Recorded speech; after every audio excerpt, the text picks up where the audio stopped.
قل للذي يسعى لإرضاء الإله اسلك طريق المصطفى خير الدعاء يا أسوة الداعين يا خير الورى يا قدوة الهادين يا علم الهدى ما كنت فظا أو غليظا بينهم وبرحمة من ربنا تهدي. بسم الله الرحمن الرحيم. الحمد لله رب العالمين والعاقبة للمتقين، وصلى الله وسلم على سيد الأولين والآخرين محمد الأمين وعلى آله وصحبه أجمعین.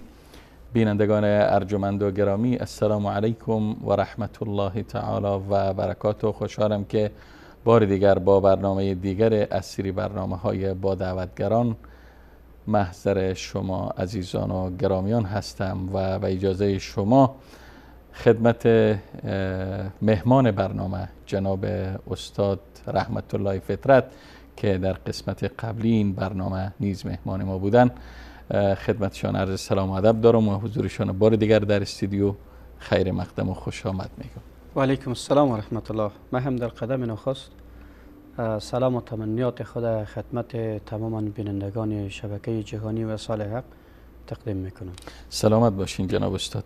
خب جناب استاد، البته بیننده های ما هم در برنامه گذشته اگر با ما بودن و این برنامه را تعقیب کرده باشن، ما در قسمت گذشته برنامه در دقایق اخیر داشتیم در رابطه با مشکلاتی که فراروی دعوت و دعوتگران در افغانستان قرار داره صحبت می کردیم. جناب استاد صحبت البته متوقف شد، گفتیم که انشاءالله در برنامه آینده بحث را دنبال میکنیم. پس حالا میخوایم درباره عمده ترین مشکلاتی که در مسیر دعوت و دعوتگران در افغانستان قرار داره را بدانیم. بسم الله الرحمن الرحیم.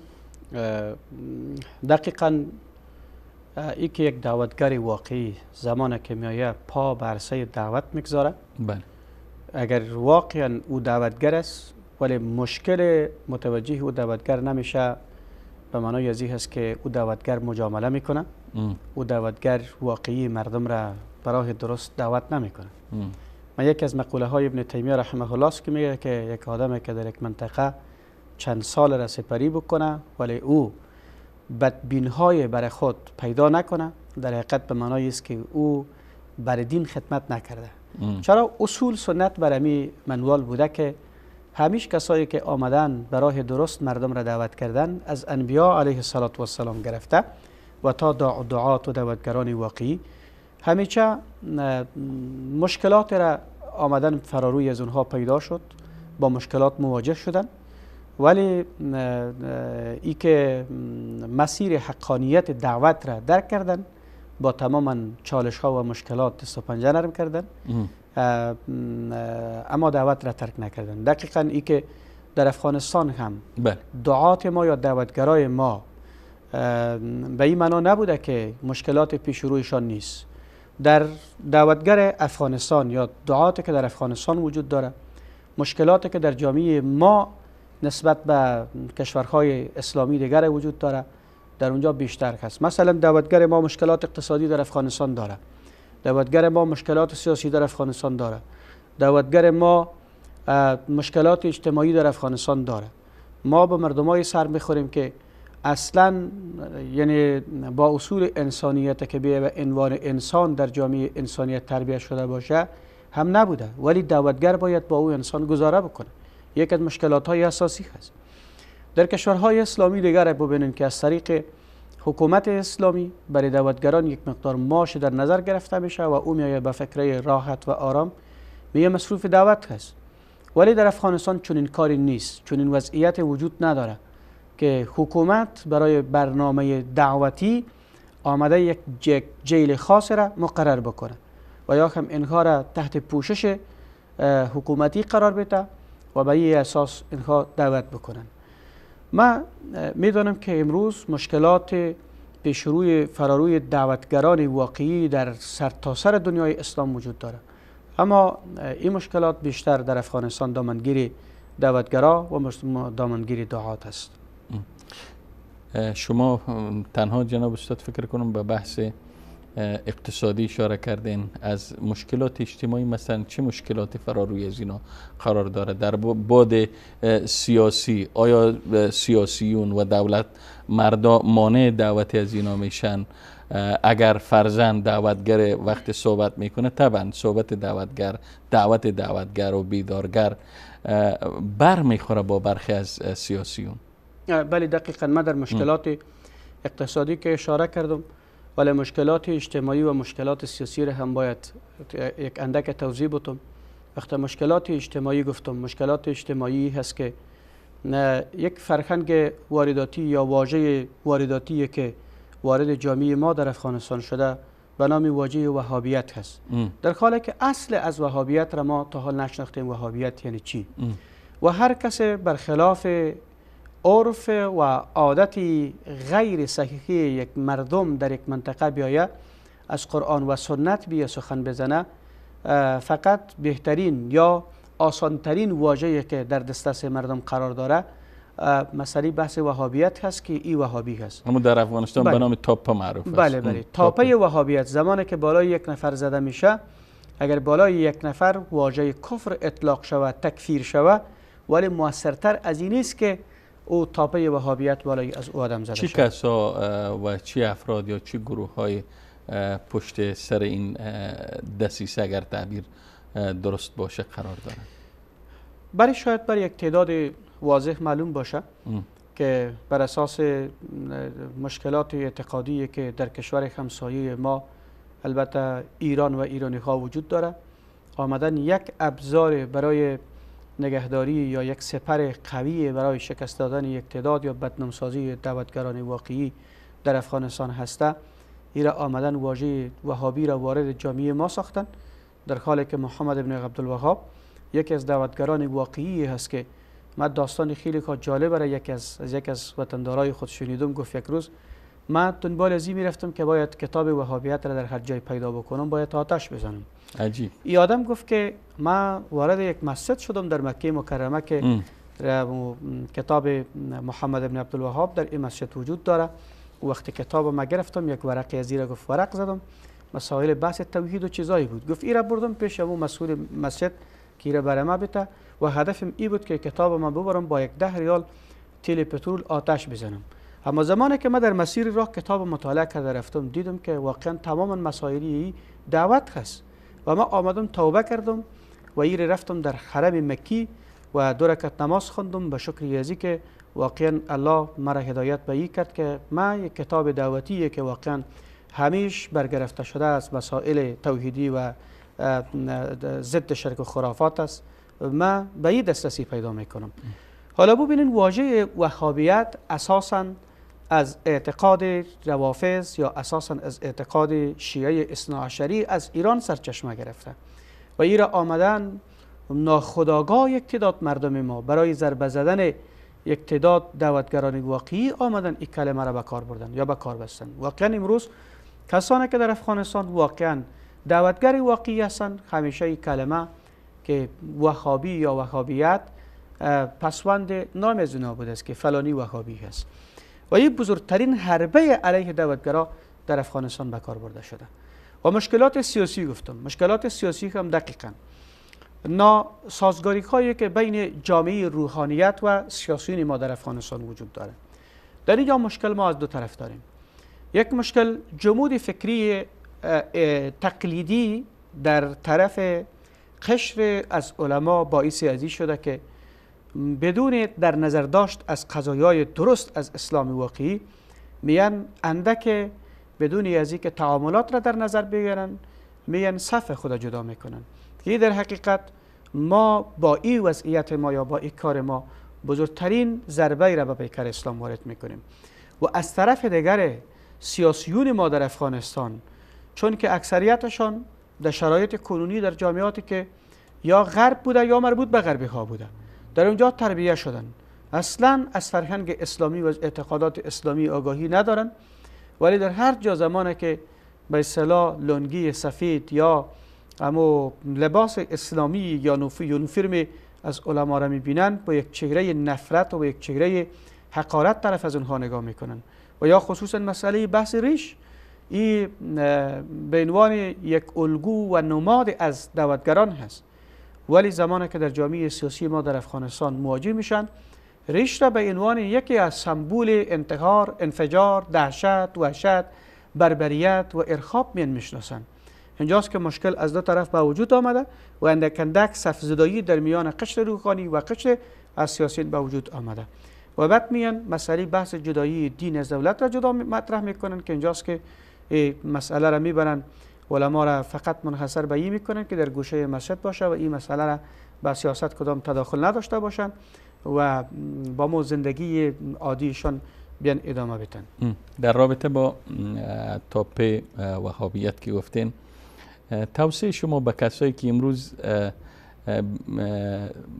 بجای از که بیاین یعنی مطالعه دقیق از کتاب های شیخ محمد ابن عبدالوهاب یا کتاب های ابن تیمیه رحمه الله یا کتاب های علمای دیگر داشته باشن، اطلاع دقیق داشته باشن، بیاین مطالعه کنن، نه خلاص وهابیست دیگر اصلا برای خودشان یک اندک زحمت خودشان نمیتن تا اینکه بیاین مطالعه کنن. توصیه شما به اینطوری افراد چی است؟ و باز خود اینا روشن فکر هم میگیرن.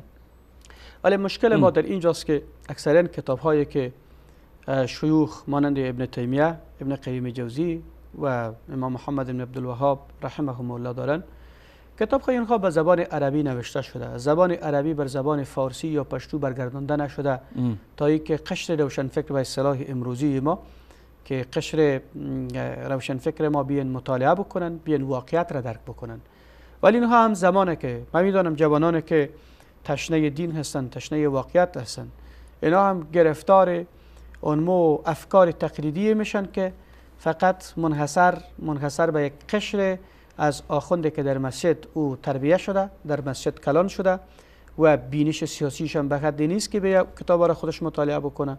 و زمانی که نام وهابیت شنیده میشه و کتابای از شیوخی که من ابن تیمیه و ابن قیم محمد بن عبدالوهاب نام گرفتم، وقتی تنها نام شنیده میشه فکر میکنن که از یهود و از هندو بدتر است و کتابش در طاق گذاشته میشه یا با آتش کشیده میشه.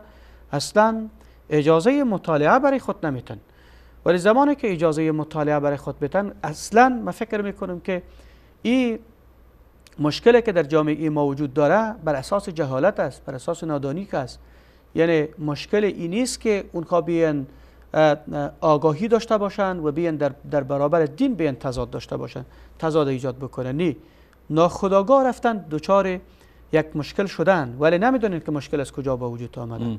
حساسیتی که در ذهنشان با نام ابن تیمیه و ابن قیم و محمد بن عبدالوهاب دارن، فکر میکنن که اینها همه گمراهایی بودن. حالا ببینید یک دسیسه خیلی بزرگ دنبال ابن تیمیه، شیخ الاسلام ابن تیمیه رحمه الله وجود داره و به نام مجسمه در جامعه افغانی خصوصا در پیش فقهای احناف شناخته میشه، علمای احناف شناخته میشه.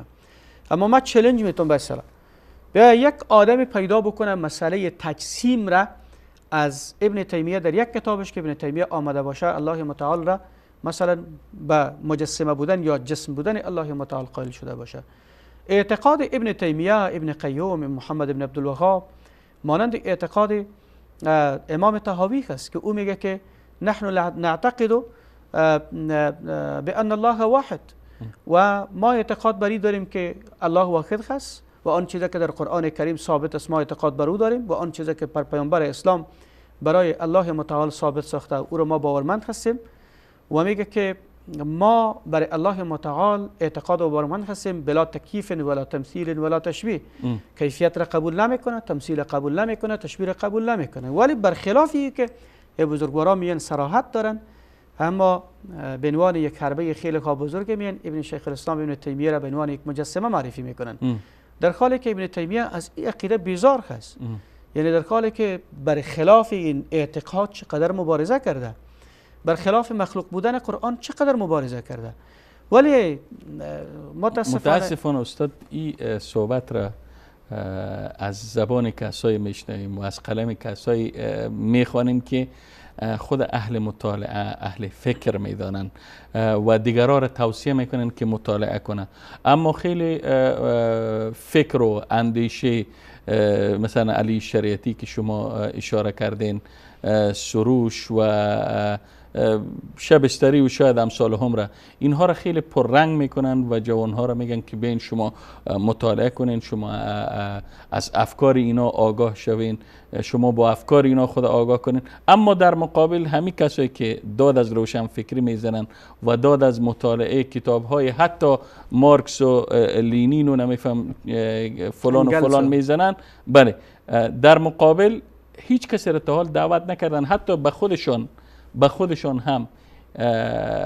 هم زحمت ندادن که برن در امی مورد، در مورد بحث اتهام مجسمه بودن به ابن تیمیه را بیان خود زحمت بتن و برن مطالعه کنن دقیق و از این موضوع خود مطالعه کنن. بله، دقیقا در ارتباط به مسئله بحث سروش شما اشاره کردیم. من سروش را به عنوان یک مستشرق میشناسم، به عنوان یک مسلمان باورمند نیستم. دلایل متعدد، صدها دلیل در کتاب سروش به ارتباط نامسلمان بودنش مدارم که سروش اعتقاد بر اسلامیت نداره. هدف سروش شکاکیت است، وارد کردن شبهه و شک در اسلام هست. سروش به این خاطر گام نبرداشته که بیاد در اسلام خدمت بکنه. حالا ببینید زمانی که شما برین کتاب سروش، شما را استاد فکر کنم کسی اگر شما این صحبت ها را میکنین متهم میکنین که شما از هضم و استیعاب و درک و فهم کلمات و عبارات و مقوله های سروش عاجز هستین. بله، من میخواهم به این اشاره بکنم که کسانی که میگن ما را متهم میکنن، شاید اتهامشان بر اساس برداشت خودشان جایگاه داشته باشه، ولی که کسانی که ما را میشناسن و میدونن که ما مانند قشر دیگری از علما منحصر به یک تیف نبودیم، آمدیم دوره مدرسه را هم به پایان رسانیدیم، ولی در علوم اصلی امروز ماستری هم دارم. یعنی به این معنا که نویسنده در نوشتاری و در نوشته هم یعنی اندک معلومات و چیزا دارم که الحمدلله مردم میخوانه و امروز تماما توانمندی یک آدم را در سطح جامعه، صفحات اجتماعی فیسبوک، نوشته های زوره، هم وزنی زوره، توانمندی علمیش را، درایتش را درک میکنن. و این که هر کس هر تاپیکی میزنه او ارتباط داره به خودشان.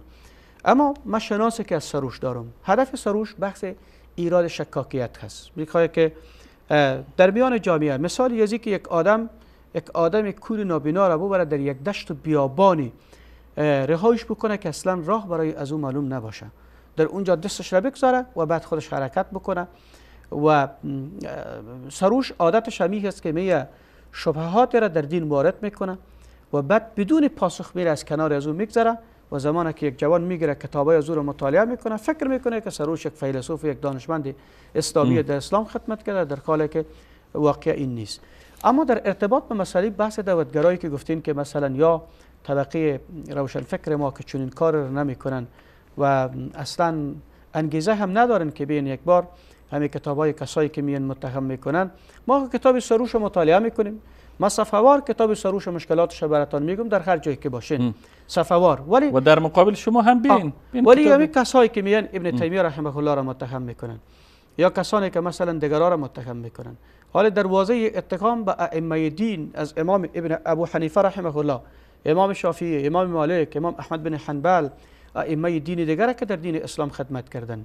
ولی امو که پیامبر اسلام صلی الله علیه و سلم میفرمایند که کل مجتهد یخطئ و یصیب فإن اصاب فله اجران و ان اخطأ فله اجر واحد. ائمه دینی که در دین خدمت کردن، در مسائلی که به حق رسیدن، الله متعال برشان 2 تا اجر، و مسائلی که خطا کردن 1 اجر اجتهادشان برایشان داده شده. ما هیچگاه جرأت ایره نمیتیم که بیم در پشت سر ائمه دین تن یا مسائلی را بگیم که والله ائمه دین نمیفهمید ما میفهمیدیم. نه، اونا ائمه دین بودن، فهمیدن، رفتن، الله اجرشان بده. ولی مسئله ازی که ما امروز بیم متهم بکنیم، چرا مثل که ما کتاب سروش رو مطالعه میکنم صفحه‌وار، بیام در هر جایی که هر کسی بخواه ما آماده هستم که همراهش بحث داشته باشم. ولی همین بزرگوارا هم یک بار بیاین همین کتب ائمه دین بیان مطالعه بکنن، بیان به صورت درست باز نقد وارد بکنن، او وقت است که ما قبول داریم. و میگن با باز کردن دروازه عقلانیت میخوان که از این طریق اسلام ضربه بزنن و به نام اسلام نوین یا اسلام جدید یا اسلام یعنی در حقیقت در خور ستایش جامعه همین دور و همین وقت میان چیزایی را چی میکنن. اینجاست که میرن دست به حدود میزنن به مسائل اساسی. ما در اسلام دو تا اصول داریم، یک اصول ثابته داریم، دیگر هم اصول متغیره داریم. این عقلانیون یا روشنفکران امروزی ما نه تنها در احکام متغیره بلکه در احکام ثابته دینی هم میکنن. کور فکر میتونیم بگیم، کج فکر، ولی ما نه روشن فکر. اطلاق واژه روشن فکر را فقط به خاطر شناس مردم استعمال میکنم که اطلاق شده و به این خاطر استعمال میکنم. و اساسا روشن فکر کسی هست که حقایق وقایع یک جامعه را با اسلام اصیل میه او را تطبیق میده. این روشن فکر هست. به عنوان مثال در زمانی که نصارای بنی نجدان، نصارای بنی تغلب در سرزمین در منطقه زندگی میکنن که با روم متصل هستند، صحابه کرام در دوران خلافت عمر بن خطاب رضی الله عنه می مشوره میده که جزیه باید از نصارای بنی تغلب معاف شود که مبادا اینها به روم نپیوندن، به طرف صف دشمن نپیوندن. عمر رضی الله عنه در حالی که مسئله بحث جزیه در اسلام یک اصل بود در تاریخ، ولی میاد جزیه را معاف میکنه. این روشن فکری هست با درک حساسیت واقعیت جامعه. و یا هم از این قبیل زیاد است، مثال ها زیاد است. شاید وقتی برنامه ما یاری نکنه که تک تک اونا را ذکر کنیم. استاد به عنوان آخرین سوال، آیا دعوت و بیدارگری و خرافات زدایی و بدعت زدایی در جامعه تنها منحصر میشه به یک کسی که علوم دینی خوانده یا ملبس با لباس دین است، با عبا و قبا و عمامه و غیره، یا ای که هر فردی از جامعه که مطالعه داره از اسلام، خواهی فرد مهندس باشه، خواه تاجر باشه، خواه حتی سیاستمدار باشه، دولتمرد باشه، آیا میتونه دعوتگر باشه و دعوتگر شه؟ ما در قدم نخست میگم که دعوتگری یا دعوت کردن منحصر به قشر علما یا حفاظ نیست، بلکه پدیده دعوت یک پدیده است که ارتباط میگیره بر تماما امت اسلامی، چه امت اسلامی انجینر است، چه دکتر است و هم چه حافظ است، چه عالم است. حالا من مثال های زنده ای میزنم. امروز یک دعوتگر واقعی که همه جهان اسلام با او شناسایی دارن، مثلا دکتر ذاکر نایک، یک دکتر طب هست، یک پروفسور در علم پزشکی، در علم پزشکی هست، ولی زمانی که الله هدایت میکنه میه امارشتی خود ترک میکنه، میه پا به عرصه دعوت میگذاره و به حد مؤثر و اخلاصمندانه دعوت میکنه که امروز یک حرف یا یک بیانیه دکتر ذاکر نایک برابر به دعوت و تبلیغ 500 تا عالمی که ما در یک منطقه جمع شویم تاثیر و اثر نداره. میه با شبهه هایی که از طرف دشمن علیه اسلام وارد میشه و میه پاسخ میده، جواب میده. و بنابراین به این که سوال شما به این بود که منحصر به یک تیف و منحصر به یک قشر است، نه، منحصر به یک تیف و منحصر به یک قشر بلغوا عنی ولو آیه. بلغوا عنی ولو آیه در اینجا نگفته که پیامبر اسلام که بلغوا العلماء یا بلغوا الحفاظ عنی ولو آیه، منحصر نشده، بلکه برای امت کلمه بلغوا جمع هست، عمومیت داره، تمام امت را در نظر میگیره. و من رأى منکم منکرا، منکم کلمه منکم تمام امت را در بر میگیره. این نیست که مثلا احمد باشه محمود باشه. و این فکری که تقسیم کردن یا انحصار وظیفه دعوت برای قشر از روحانیون در هر جامعه در حقیقت یک جفای بزرگ به دین هست. چرا زمانی که ما این را به منحصر بکنیم، پس این هست که مردم فکر میکنن که دعوت خیر از وظیفه اینمی آدم دیگه آدم نباشه. یک مسئله ولی مشکلی که در این راستا هم وجود داره، باید من این را هم اشاره بکنم.